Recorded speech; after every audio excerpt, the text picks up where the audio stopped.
Hi, this is Luana Rubin from Equilter.com, and I am so jazzed to be here at the 2010 Houston Quilt Festival. I am here just to take you on a tour of some of my favorite quilts. I can't show you all of them, but we're going to run through the show and I'm going to show you some of the highlights that really caught my eye. Come on, let's go. I'd like to show you some of the quilts that didn't win prizes but are so interesting in this show. One of the things that I love about this show is that it continues to expand and change. In one of these categories, art painted surface, every year is new and different and something that we've never experienced before. So this quilt behind me, you would think, oh, it's pieced and appliqued, right? Wrong. It is hand painted and then embroidered. Take a close look. So that last quilt appeared to be more traditional. This one looks a little more contemporary, but again, it's a painted whole cloth, and then it's been machine stitched. Take a look at those little geckos. They're painted with pearlescent paint, so in person you get a real shimmer from the pearlescent paint. Here we are in the art painted surface category still, but this quilt is not trying to look like a traditional quilt. It looks like a photograph. It's been hand painted and then machine stitched. Just gorgeous. This hand-painted and stitched portrait from Quito, Ecuador shows a little girl in a box. That's the only toy she has, and she's in the marketplace, from a photo by the artist.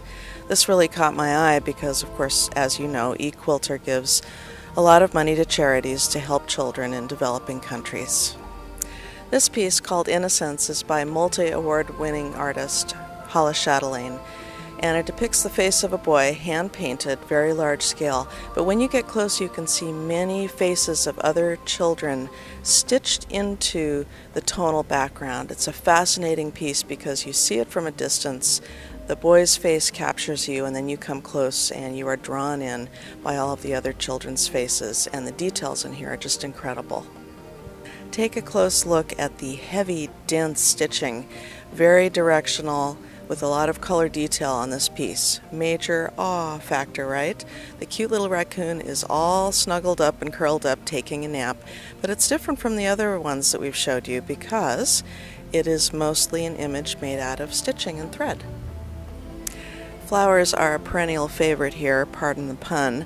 This is a begonia. We've seen a lot of lilies and roses and so on over the years, but this is a pretty unique flower, I would say, here at the show. And one thing that you're not able to see is that it's been painted with glittery paint, so there's a little subtle sparkle in between all of the stitching. Isn't it beautiful?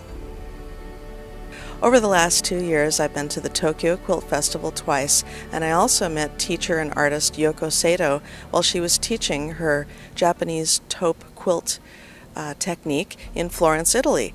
And after seeing these teachers and these quilts and these classes, I really came to a deeper understanding of the whole taupe quilt phenomenon. Here we have behind me a beautiful taupe quilt with birds and flowers by a Korean artist. Take a close look at these birds, they're just exquisite. And now for something completely different, going from taupe to red, and not just red, this is like a bright wow red. This is a major color trend, black and white with a pop of color, except in this case it is red with black and white, and red is also a color trend. Take a look. Incredible. Really grabs you when you're walking down the aisle. I love this beautiful piece by a Japanese artist, and it really shows that Japanese aesthetic. I find that when I buy fabrics, I'm keeping our different customers internationally in mind because the Japanese artists tend to buy a certain type of fabric, our Australian quilters, our European customers. I can always tell when the Japanese customers place an order though. So this is reminding me of that. And take a close look at some of these delightful and whimsical little flowers on a white background. White is a color trend too. I think we're all really searching and yearning for a sense of simplicity and clarity, and so we're seeing white as a color trend in fashion and home dec and now in quilts. I was delighted to see that this piece is by a friend of mine from Boulder, Colorado, where Equilter is located, by Judith Trager, and I was also kind of sad to see that it has a story attached to it about her having rheumatoid arthritis and that she's had to move from gardening outside to gardening indoors, making a garden of flowers on her quilt. But what beautiful detail in the stitching. You may have noticed, if you buy fabric from Equilter, that I have a little sense of humor, and I especially love fabrics and quilts that make you laugh or make you smile. And this one definitely made me laugh when I saw it.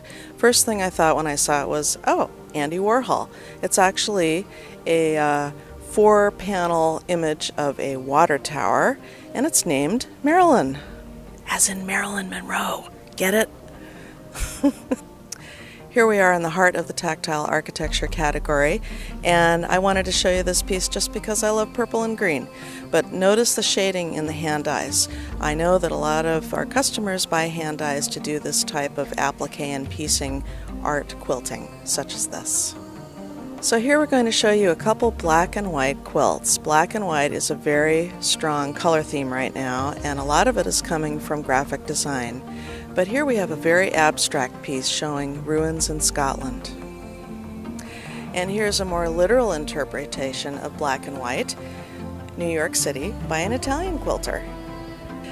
We are here in the handmade category, which is traditionally dominated by Japanese quilters. I particularly love this piece, which is about the blessings of the forest. In her description here, she talks about her love of the forest and clean air and the environment. And as you may know, Equilter gives money to various environmental causes because that's very important to us as well. Here we are in the wearable art category. Sadly, the Bernina fashion show no longer exists, and I miss that because it was a lot of fun to see my pieces up on the runway. But we still have beautiful garments being produced and shown and awards being given. This is a piece that I really picked out because it shows that color trend of taupe and red mixed together. And that is another color trend of just combining unexpected colors together. A neutral with a bright primary. Who would have thought? We are now in the merit hand quilting category, and not surprisingly, this category tends to be dominated by Japanese quilters. I'm not surprised because when I go to Hawaii to visit my husband Paul's parents, I see a lot of Japanese visitors there, and they are just scooping up those beautiful Hawaiian quilts like crazy.